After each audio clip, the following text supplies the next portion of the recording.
Bonjour à vous tous, bienvenue sur le plateau de 13h avec vous. J'espère que vous allez bien. Bonne fête à toutes les secrétaires. Et oui, c'est la fête des secrétaires aujourd'hui. Donc avis aux chefs d'entreprise, les petits chocolats ou les fleurs, c'est pour aujourd'hui. Alors nous n'allons pas parler aujourd'hui des secrétaires. Nous allons vous informer comme chaque jour. Nous tentons de vous informer grâce à des spécialistes. Et aujourd'hui, nous allons vous parler de l'alcool, un sujet délicat, une addiction pour certains. Est-ce difficile d'arrêter? Quels sont les effets et les dangers de l'alcool? Les invités sont là pour y répondre à toutes ces questions. Alain Rigaud, psychiatre et addictologue, nous parlera des conséquences immédiates de la consommation d'alcool et les conséquences à long terme de l'abus d'alcool et des méthodes de prévention. Céline Carlier, chargée de projet prévention santé en Champagne-Ardenne, nous éclairera sur les jeunes et l'alcool. Alors des jeunes qui boivent de plus en plus tôt et de plus en plus, on en parlera, on aura des témoignages. Et Patrice Masson, président de l'association Alcool, Écoute, Joie et Santé, viendra nous rejoindre pour parler de son travail au quotidien. Vers 13h25, 13h20, le flash info de la rédaction, on évoquera l'inquiétude après l'incendie hier à la basilique de Sainte-Clotilde à Reims concernant l'état du reliquaire. Et puis vers 13h25, notre rubrique Changer d'air. Alors on parlera d'un festival que se déroulera à Saint-Dizier du 23 au 28 avril, Cultures urbaines, au programme pour cette 5e édition de la musique, de la danse, du slam et des expositions et d'autres choses. On détaillera tout ça tout à l'heure en fin d'émission. Alors si vous voulez témoigner et poser des questions comme chaque jour, vous le savez, vous pouvez le faire par SMS, c'est très simple. Sur ce sujet, l'alcool, vous pouvez nous envoyer toutes vos questions à CA suivi de votre question au 51515. Nous répondrons tout au long de cette émission grâce aux spécialistes qui sont sur ce plateau. Alors l'alcool touche toutes les classes sociales et touche de plus en plus les jeunes, des jeunes qui boivent de plus en plus tôt et qui n'envisagent pas une soirée sans alcool. Reportage Pierre-Guillaume Créniou, Charles-Henri Boudet et Anne-Marie Di-Ruggiero. À la sortie de cet établissement rémois, les lycéens qui nous parlent ont 16 ans à peine. Pour eux, la fête, ça se passe forcément avec de l'alcool. Première ivresse vers 13 ans. La première fois de l'alcool, ouais, quand j'étais petit, une petite coupe de champagne, je sais pas, vers 9 ans. Donc c'est une habitude en fait? Bon, le week-end, ouais. Ouais, le week-end, ouais, j'aime bien faire la fête, donc voilà. C'est plutôt quoi? Vodka, whisky, champagne, puis voilà quoi. Et tous vos amis boivent comme vous, c'est classique? Oui, c'est classique, oui. Oui, tous nos amis, oui. Vous en connaissez pas qui ne boivent jamais? Si, j'en connais, une ou deux personnes, mais sinon, non, franchement, tout le monde boit. Tout le monde boit, et pas seulement en soirée. Pour certains, cela fait déjà partie du quotidien. Je suis en première, et puis je bois environ 4 à 5 fois par semaine. Presque tous les jours, donc? Ouais, presque tous les jours. Cette nuit encore, l'alcool coulera à flot dans les bars de Reims. C'est totale modération parce que sinon on devient totalement dingue. Et en vrai? En vrai, c'est la folie! Cette fois, les consommateurs sont un peu plus âgés, entre 18 et 25 ans. Ce jeudi, les étudiants sortent en nombre et l'alcool est un ingrédient incontournable de la fête. Histoire d'être bien et de partir loin, mais sinon non, enfin voilà quoi, je suis pas un alcoolique non plus quoi. C'est quoi partir loin? C'est, je sais pas, enfin c'est un état où c'est que tu vas aller plus vers les gens, être plus dans, enfin je sais pas, t'es mieux quoi, enfin tu te lâches plus en fait, voilà. On habite dans un village qui s'appelle Mailly-Champagne, qui est dans la montagne de Reims. C'est un village pas d'alcoolique, mais c'est un village où il y a que des vignerons, tout le monde aime boire, donc tout le monde fait la fête, donc il y a les vendanges, il y a tout ça parce que c'est vraiment dans le raisin quoi. Donc c'est culturel? C'est ça, c'est vraiment ça. Entre business et prévention, les patrons de bars sont un peu démunis face au phénomène. Malgré tout, ils sont là pour limiter les dégâts. On sait les arrêter, on sait leur dire stop, écoute, t'as trop bu, voilà, il est temps de rentrer chez toi et on arrête de les servir. Parfois donc sur le Zinc, un éthylotest est servi avec la bière. Les patrouilles de police tourneront toute la nuit sur la place d'Erlon. Quand ces jeunes sont de sortie, la capitale du Champagne ne dort jamais vraiment. Eh oui, alors on l'a compris dans ce sujet, les jeunes n'envisagent pas une soirée sans alcool. 13 ans, la première ivresse pour un de ces jeunes garçons, très très jeune, 9 ans, la première coupe de champagne. Alain Rigaud, bonjour.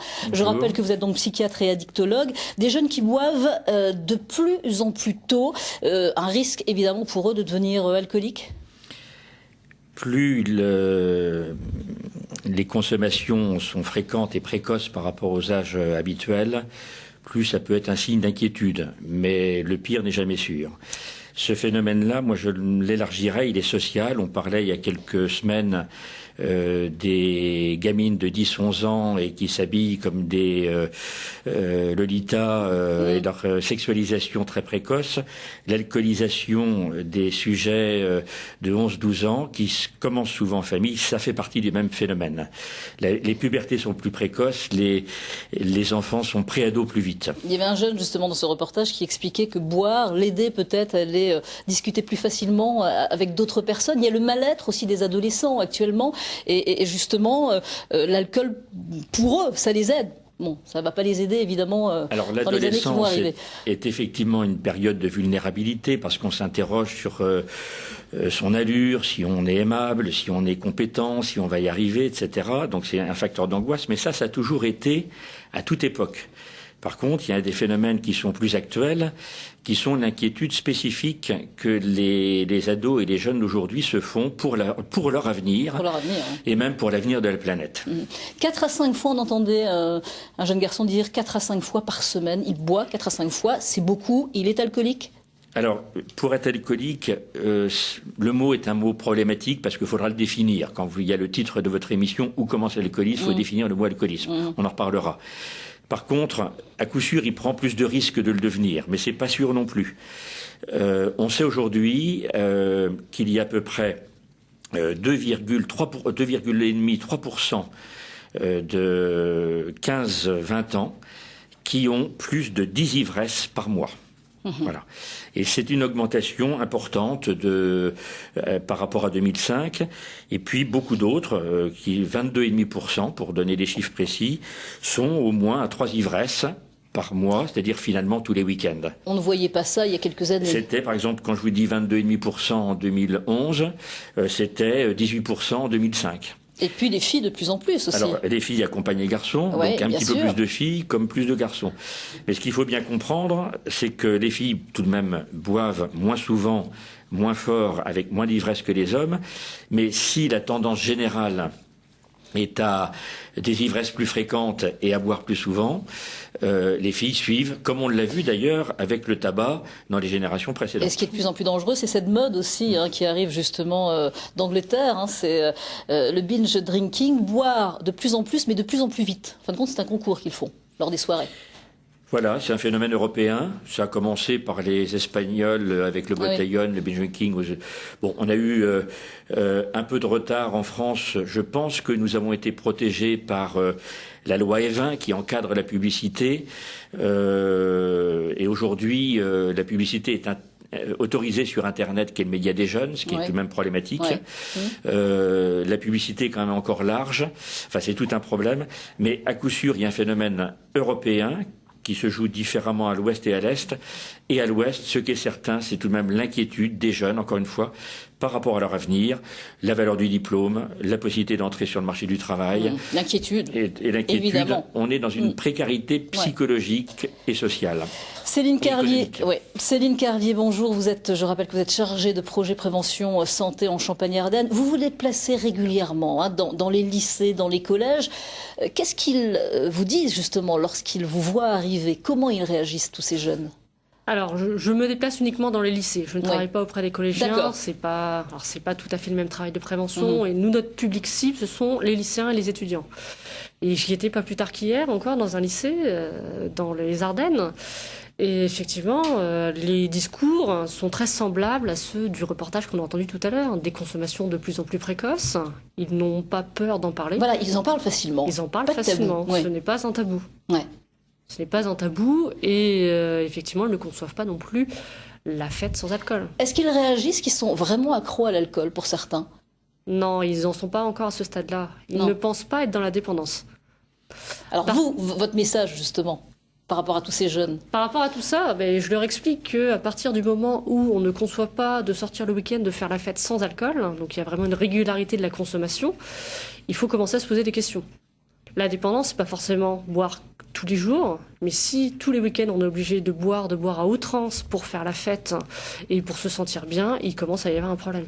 Est-ce qu'il y en a qui vous disent oui, je l'ai fait, j'ai besoin de ça pour faire la fête, mais j'ai vraiment envie d'arrêter? J'entends rarement ce discours-là. Les jeunes que je rencontre ne sont pas encore à ce stade où ils veulent arrêter.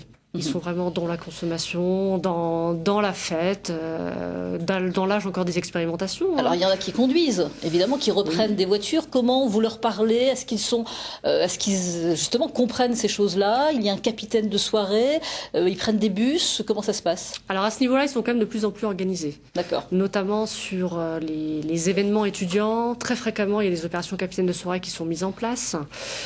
Et aussi, il y a des systèmes de navettes de bus. Donc on les amène à la soirée et à la fin, on les récupère, on les ramène chez eux, avec des parcours qui sont fléchés dans la ville. Donc de plus en plus, ils s'organisent quand même en amont de la soirée. Et on voyait que dans les bars, certains patrons de bars, justement, proposaient des alcotests. Ça, c'est important aussi. Oui, c'est important aussi. Et ça sera obligatoire dans les voitures à partir du 1er juillet prochain. En termes de prévention, je suis troublé par le reportage. Parce que la borne éthylotest dans tous les établissements de nuit est aujourd'hui obligatoire. C'est obligatoire. Et donc ça signifie que ce gérant de débit et d'établissement de nuit n'a pas installé cette borne obligatoire. D'accord. Puisqu'il propose, alors il croit qu'il fait bien, mais il devrait. Ça devrait être installé. Bon. Alors il faut préciser que ce soir, justement, il y aura une grosse soirée des étudiants au Parc des Expositions. Voilà, donc là, tout est prévu. Voilà, gros événement ce soir au Parc des Expositions de Reims. Environ 3000 étudiants qui seront réunis.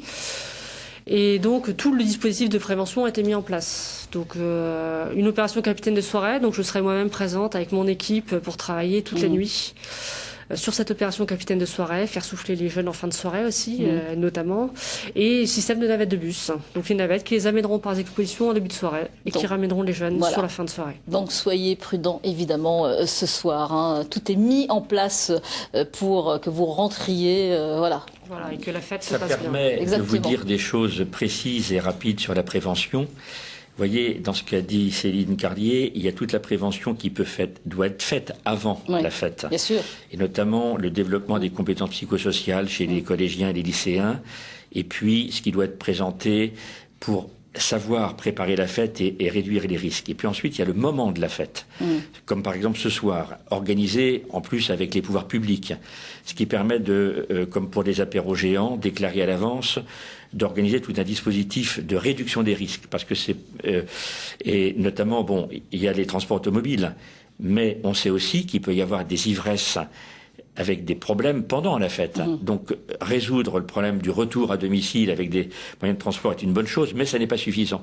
Il faut aussi savoir accueillir, repérer et gérer les ivresses. Voilà, il faut tout organiser avant d'organiser cette fête. Merci Céline en tous les cas. Jeunes et moins jeunes, donc consomment évidemment de l'alcool. Pierre-Guillaume Crégnoux est allé poser quelques questions à des Champardonnais. Écoutez. Vers demain midi, oui, absolument. Il y a un petit apéro le soir, puis après c'est bon. On marche à l'eau après. Et justement, c'est tous les jours, ces jours de fête? Jour de fête, non, exceptionnellement, un petit canon en plus. Pas du tout de vin. Mon mari comme moi, on n'en boit pas. Vous ne buvez jamais d'alcool? Juste un petit peu de champagne le jour de fête, c'est tout. Je crois que l'Organisation mondiale de la santé conseille 3 verres par jour maximum, avec 1 jour sans alcool dans la semaine. Et j'essaye de respecter ça. Et vous faites attention du coup au moment de prendre la route si c'est plus de 2 verres? Je travaille dans la sécurité routière, donc je ne conduis absolument jamais en ayant bu de l'alcool. Les soirées en boîte, c'est vrai que des fois c'est difficile de rester raisonnable quand même. Et justement, ça vous est arrivé d'avoir des débordements, d'aller un peu trop loin en étant sous? Ouais, ça peut arriver de temps en temps, oui, quand même. Et ça prend quelle forme? Je peux pas vous dire souvent, quand ça arrive souvent, c'est rare qu'on se souvienne de la fin de soirée dans ces cas-là. J'étais représentant en Champagne et j'avais un surnom, Monsieur Vitelmant. Et en dehors de mon activité, je buvais à peu près 3 bouteilles de champagne par an. Par an? Par an. Vous travailliez dans le champagne et vous ne consommiez pas d'alcool? Il laissait sa santé, de l'argent. J'ai 83 ans, je suis pas trop mal foutu. Je remercie le ciel, c'est tout. Merci en tous les cas à Monsieur Vitelmant, parce que oui, lorsqu'on est justement commercial et dans le champagne surtout, il faut être raisonnable. Il a bien raison en tous les cas, il est en pleine forme. Alors on a entendu l'alcool évidemment pour la fête. Alors 3 verres d'alcool par jour, on entendait une dame le dire, avec 1 jour sans alcool, c'est autorisé. C'est beaucoup.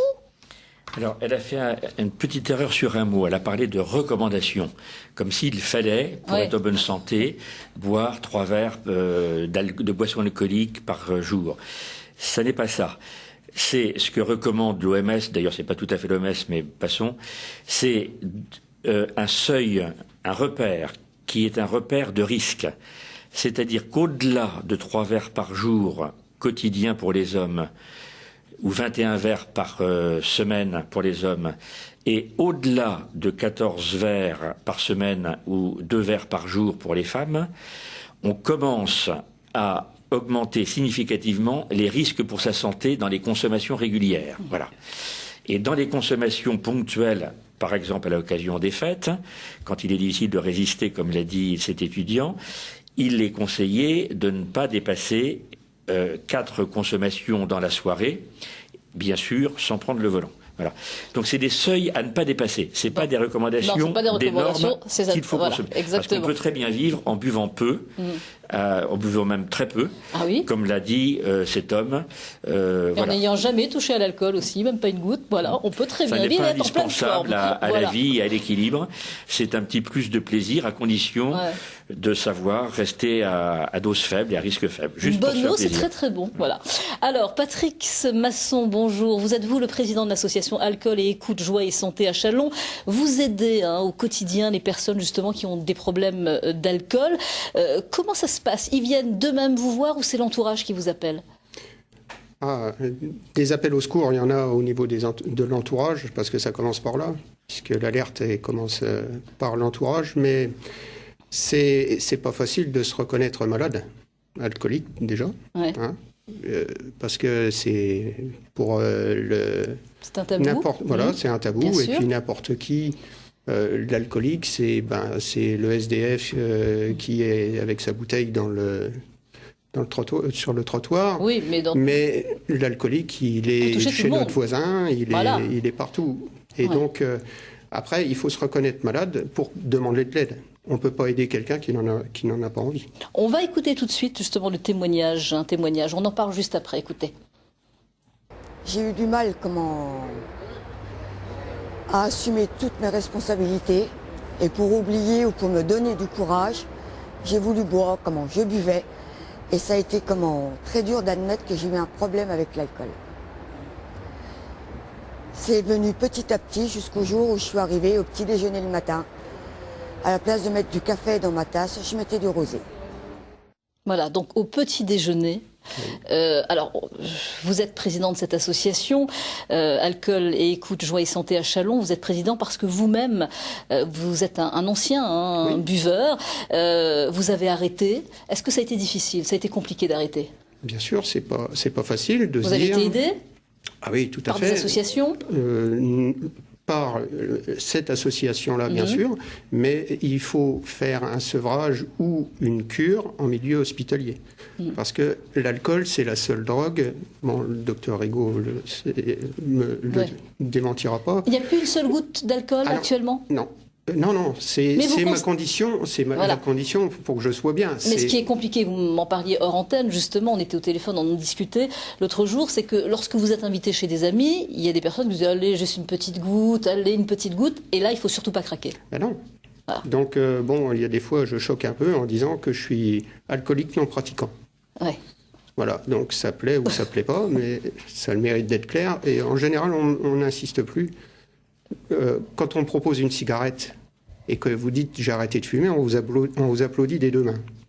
Vous dites non à un apéritif et on va essayer, c'est l'anniversaire du petit, on va essayer de vous mettre un verre dans la main. Et c'est très difficile de résister. Bon, vous avez la preuve qu'on peut justement s'en sortir. Vous voyez des jeunes, des moins jeunes venir vous voir? Oui, hier soir c'était notre permanence, comme tous les mercredis à Châlons-Champagne. Donc là, il y a un jeune qui vient nous voir, qui a 22, 23 ans. Bon, oui, mais c'est très difficile de dire à un jeune, c'est alcool zéro jusqu'à la fin de tes jours. Bien sûr, mais on l'a vu dans ce reportage, ce témoignage, en tous les cas, trop de responsabilités, et ça a fait justement tomber cette personne dans l'alcool, et après, c'est-à-dire qu'on perd tout, on peut perdre son travail, on peut perdre sa famille. Le travail, de toute façon, tout le monde le sait, personne ne le dit. Et quand vous n'êtes plus supportable pour la société, on vous met à la porte. Et là, c'est la dégringolade. Voilà. Alain Rigaud, ça n'arrange pas non plus de vivre en Champagne-Ardenne. Il y a du champagne tout le temps. Non Oui. La viticulture française vous dira que c'est dans les régions viticoles qu'il y a le moins d'alcoolisme. Ah bon, mais ils c'est sont habitués quand même. Parce que, par exemple, dans le Médoc, il y a un taux d'alcoolisme important, mais c'est à cause du nombre de RMistes, paraît-il. Bon. Moi, je retiens ce que vient de dire M. Masson. Il y a d'un côté, on veut bien qu'en matière, le tabac et l'alcool aujourd'hui, c'est différent. Le tabac est débanalisé, il n'est plus dans la norme sociale. Et d'ailleurs, on critique la chasse faite aux fumeurs comme aux sorcières, alors qu'en matière d'alcool, ça reste encore dans la norme sociale, d'où ces incitations. Et on voit, mais c'était dit tout à l'heure dans le reportage, dans le vignoble à Mailly-Champagne ou Verzenay, je ne sais plus, tous les vignerons boivent et boivent beaucoup, alors qu'ils vous diront que le champagne, c'est du vin, c'est pas de l'alcool. Bon, il y a là un problème culturel et de norme sociale qui fait effectivement une pression importante. Le conseil qu'on peut donner aux parents qui nous écoutent très rapidement, là, ils s'aperçoivent justement que les enfants boivent, il faut aller consulter rapidement.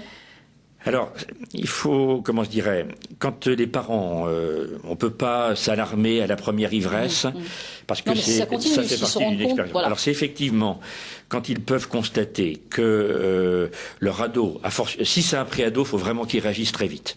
Si c'est un adolescent, un post-adolescent, il faut qu'il s'inquiète devant la répétition des ivresses, devant le décrochage scolaire, universitaire, et pour rejoindre aussi ce qui était dit tout à l'heure, tant que les jeunes, ou des moins jeunes d'ailleurs, en parlent, c'est qu'on n'est pas encore accroché, on n'est pas dans la dépendance. Quand ça devient tabou et qu'on ne peut plus en parler, c'est que là, il y a un problème, la dépendance s'installe, il faut agir. Bon, renseignez-vous en tous les cas, allez voir votre médecin traitant, parlez-en, hein, et puis vous serez évidemment très bien conseillé. Voilà, et il y a des services d'aide. Et des associations pour aider. Et des associations. Merci à tous les deux. Je précise que vos permanences, c'est tous les mercredis de 17h à 19h, c'est à Châlons. Oui, et on donnera l'adresse, on donnera tous les renseignements sur le site internet de France 3. Donc c'est à la cité Tierlet que tout le monde connaît puisqu'il y a le centre des impôts. Merci, merci à vous d'avoir accepté mon invitation, d'avoir répondu à mes questions. Vous restez avec moi, on va prendre connaissance de l'actualité régionale et le flash est présenté par Caroline Moreau.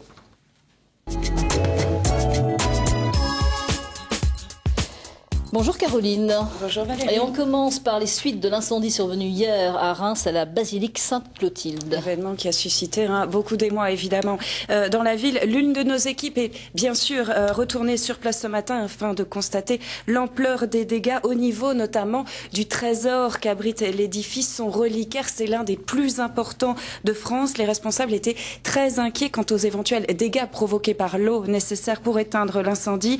Qu'en est-il? Reportage ce matin donc de Anne Ediard et Claudine Crène. Dans le quartier Sainte-Anne, les passants circulaient le nez en l'air ce matin. Ce qui attire tous les regards, ce gros trou dans le dôme sud de la basilique Sainte-Clotilde. Toutes les ferrures se sont tordues sous l'effet de la chaleur. Puis, ils ont évacué un stock de poutrelles phénoménal. 350 mètres carrés de toiture sont partis en fumée hier. L'incendie s'est déclenché durant des travaux engagés par la mairie pour colmater des fuites. Mais si le dôme est très endommagé, l'intérieur de l'édifice a été relativement épargné. Dans la crypte, le trésor qu'abrite Sainte-Clotilde est sain et sauf. Là, c'est les reliques. La protection a été faite très rapidement parce que c'était quand même quelque chose de précieux. Et le peu d'eau qui est arrivé là a été pompé immédiatement par les pompiers. Vous pouvez le constater, c'est sec. Et il n'y a aucun dégât. Et ça avait d'ailleurs été constaté aussi par l'architecte des bâtiments de France hier. Dans les prochaines heures, des échafaudages seront érigés pour mieux évaluer les dégâts sur le dôme et mettre en place une protection contre les intempéries. En attendant, la basilique restera fermée. est fermé temporairement parce que naturellement nous ne pouvons prendre dans ces conditions aucun risque pour les fidèles, pour les personnes qui fréquentent la basilique. C'est notre responsabilité en tant que collectivité. Mais naturellement, dès que toutes ces questions seront levées, la basilique pourra être réouverte. Mais encore une fois, nous attendons les rapports d'expertise et les travaux pour qu'en fait les choses puissent réouvrir au plus vite. Les offices prévus aujourd'hui ont été déplacés vers Sainte-Geneviève. Et cette information maintenant qui va intéresser les personnes allergiques, et elles sont nombreuses. On en a parlé dans 13h avec vous, on a fait une émission spéciale justement sur ce thème. Oui, tout à fait. Eh bien, sachez que la chasse au pollen est officiellement ouverte dans notre région. Un capteur de pollen vient d'être installé à Sedan. C'est le 3e de Champagne-Ardenne. Il y en a déjà un à Troyes et un autre à Reims. Ces capteurs vont permettre de faire un état des lieux des allergènes qui sévissent dans la région et des zones particulièrement concernées. Des informations qui vont aider les médecins, notamment comme cet allergologue sedanais qu'on écoute. Des pollens. Ça nous permet de bien savoir maintenant quel type de pollen est présent à cette période où les gens sont très gênés et de pouvoir éventuellement le corréler à nos tests cutanés et pouvoir prendre les bonnes décisions quant au traitement qu'on va mettre en place. Et une bonne nouvelle maintenant qui nous vient d'une cycliste de la région. Et oui, la jeune rémoise Pauline Ferrand-Prévot a terminé première femme hier sur le circuit de la Flèche Wallonne en Belgique. Première femme et 11e au général. De bon augure pour une éventuelle qualification au JO de Londres. On devrait savoir en juin si Pauline Ferrand-Prévot sera ou non sélectionnée. Et on parle maintenant de ce qui va être l'événement culturel de ce printemps à Reims. Vous êtes d'accord ? Oh, je pense oui, parce que ça va vraiment être une expo à ne pas rater. Elle est consacrée à l'art mérovingien. Elle nous rappelle d'ailleurs que Reims a été la capitale de la dynastie mérovingienne il y a 1500 ans. Une dynastie qui a laissé un riche héritage dans notre région. Des bijoux, des objets de la vie quotidienne, des tombes remarquablement conservées.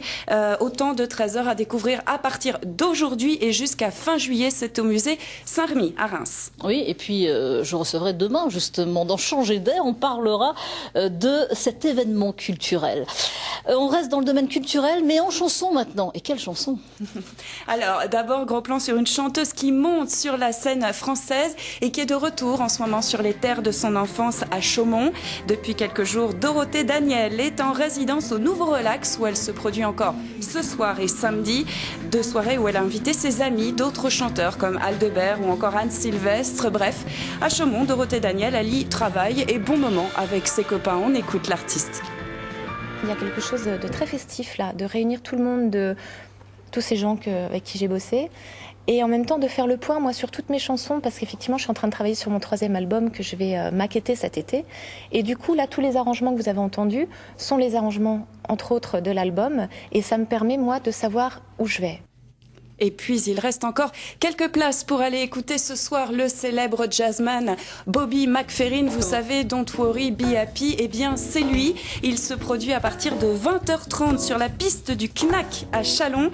Performance particulière ce soir pour l'artiste puisqu'il jouera au cœur de la piste, au milieu du public. Il paraît qu'il réserve pas mal de surprises. Si vous le pouvez vraiment, il reste quelques dizaines de places. Je vous conseille vraiment d'aller. C'est en plus la seule date de sa tournée européenne. Ça ne se rate pas. Beaucoup de qualité. Merci Caroline. On vous retrouve évidemment demain à 12h pour le journal. Le prochain rendez-vous avec l'actualité régionale, ça sera ce soir à 19h. On va jeter un petit coup d'œil sur les cartes météo. Nous sommes bien au mois de novembre, non? C'est pas ça? C'est ça. Je trouve qu'il fait même doux pour un mois d'octobre. Voilà, exactement. Regardez les cartes pour cet après-midi et ça sera comme ça pratiquement jusqu'à la fin de la semaine. Donc on n'a même pas les orages dessus, mais normalement il y aura des orages aussi cet après-midi. Donc un ciel vraiment partagé entre nuages, éclaircies et averses avec des températures. Regardez ces températures. Alors ça a remonté un petit peu, mais c'est encore inférieur au normal de saison. Et oui, c'est comme ça, entre 12 et 14 degrés, 11 même du côté de Langres, et 14 la maximale cet après-midi à Troyes et à Saint-Dizier. Allez, il est 13h27, c'est l'heure de notre rubrique Changer d'air, et nous parlons aujourd'hui d'un festival Cultures Urbaines à Saint-Dizier, alors qui se déroulera à partir du 23 et jusqu'au 28 avril. Le détail, c'est tout de suite.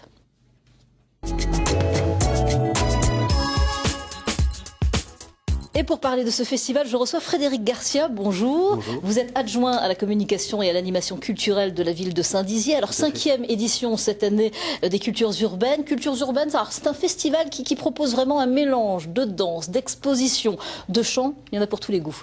Oui, effectivement. Alors, c'est un événement qui s'inscrit dans la durée, vous l'avez dit, 5e édition, autour de l'expression. Nous l'avons intitulé cette semaine les expressions nomades, pour effectivement mettre en lumière l'ensemble des variétés d'expression à travers le slam, à travers le slam, à travers la danse, à travers le hip-hop, etc. On va parler de toute la programmation dans les rues et puis justement pour les spectacles, mais on va avant cela regarder un petit extrait, on en parle après. Parce que certains supportent, il faut avoir une âme forte pour se prendre autant de coups et pourtant rester debout. Je rends hommage à toutes ces femmes qui font face au drame. L'air de rien, ils cherchent leur voix. Premier atelier slam de la semaine, un peu de rap, quelques notes de musique et des paroles à écrire. Il faut faire vite, ces adolescents de la ville ont une semaine pour créer intégralement un morceau. Slam, rap, un des symboles de ces cultures urbaines, souvent associées à une musique de rue, mais qui délaisse le côté création. Les cultures urbaines, quand tu vas lire des livres ou des choses comme ça, on te donne les outils de manière à ce que toi tu puisses exprimer ton ressenti, mais à ta manière. Quand on parle de cultures urbaines, on pense tout de suite à un quartier. Quand on pense à un quartier, on va penser à un quartier défavorisé, on pense à un quartier difficile. Et que par rapport à ça, justement, ça permet à d'autres jeunes qui ne sont pas forcément issus de ces quartiers de venir et de découvrir justement ces cultures urbaines. Les bonnes notes de ces cultures urbaines permettent souvent de valoriser, de libérer la soixantaine de pratiquants. C'est la volonté de tous ces ateliers, de la danse hip-hop, de la fabrication de films ou comme ici du graffiti. Mais pour l'heure, pas question de bombes et de murs, cet art s'apprend patiemment. Ça vient après, il faut déjà s'entraîner sur papier. Ensuite, une fois qu'on a le niveau, on se met à peindre sur les murs. C'est une autre difficulté, c'est-à-dire qu'après il y a des coulures, etc. Mais ça vient par la suite, quoi. Alors on l'a vu dans ce reportage justement, c'est un festival alors, cette année qui a vraiment une attention toute particulière pour les adolescents. Et on l'a vu, il y a des ateliers pour les adolescents. Oui, complètement. Alors, notre programme va de 5 à 90 ans. Voilà, on l'expliquera aussi. Mais sur effectivement, quelques années en plus. La volonté, c'est de travailler avec les adolescents, puisque cette culture, c'est leur quotidien. Et donc, on avait envie, depuis ces 5 années, de construire avec eux, construire des ateliers autour de ces thèmes. Des ateliers, alors pour de la danse, du slam, un atelier pour faire de la radio, pour apprendre le métier de la radio. Également, aussi.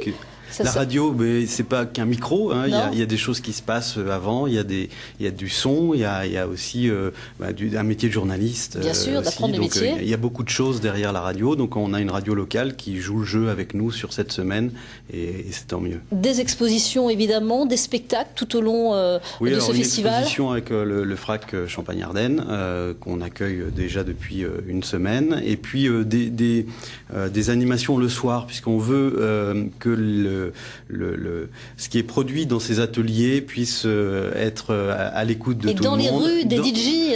Dans les rues, dans les DJ, dans les bars musicaux de Saint-Dizier. Et avec un final, une clôture, salle de palace. C'est un rendu en fait de tout ce qui peut se passer, ou tout ce qui peut être inventé, créé pendant cette semaine. Il reste des places pour les spectacles, pour la fête de la clôture. Oui, alors c'est ouvert à tous. À tous. C'est cher. C'est un principe à Saint-Dizier parce que c'est gratuit. C'est gratuit. Et on souhaite vraiment que ça soit ouvert à tous. Donc les ateliers, c'est sur inscription. Alors bien entendu, c'est limité. Donc faites vite, évidemment, renseignez-vous. Et puis il y a des artistes associés à cette 5e édition. Christophe Modica qui nous vient de Marseille, puisqu'on est associé en partenariat avec la coopérative de Marseille. Donc c'est quelqu'un qui viendra nous aider, nous prouver que son talent peut faire beaucoup de choses. Merci beaucoup Frédéric Garcia d'être venu nous rendre visite. Je rappelle que vous êtes l'adjoint de la communication et de l'animation culturelle de la ville à Saint-Dizier, que vous organisez ces cultures urbaines. Un festival qui se déroulera donc à Saint-Dizier à partir du 23 jusqu'au 28 mai. Merci. En tous les cas, voilà, cette émission se termine. Merci de l'avoir suivi. On se retrouve demain à partir de 12h55 dans 13h avec vous. Et on vous parlera des délais d'attente chez les ophtalmologistes. Et oui, pour avoir un rendez-vous, c'est pas toujours facile. Pourquoi une si longue attente? On en parlera avec des spécialistes. On se retrouve demain à partir de 12h55 en très bonne forme.